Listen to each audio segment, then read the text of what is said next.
Acara penganugerahan Indonesia Award 2018 sendiri digelar di Jakarta Concert Hall, Gedung Ainus Tower, MNC Center, Kamis malam.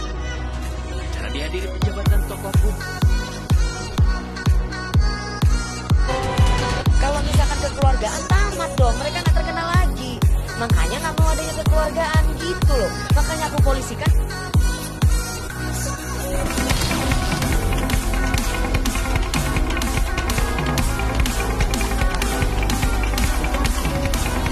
Halo, selamat pagi. Kita ketemu lagi di Indonesia Morning Show di tanggal merah ini menemani hari libur Anda ya. Mau memperingati juga pastinya Hari Maulid Nabi Muhammad SAW.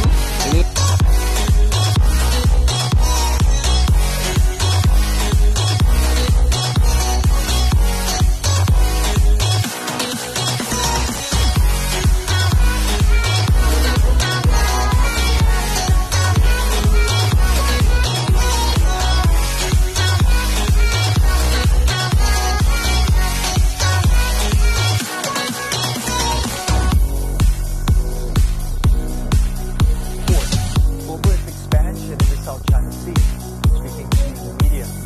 recently concluded ASEAN Summit.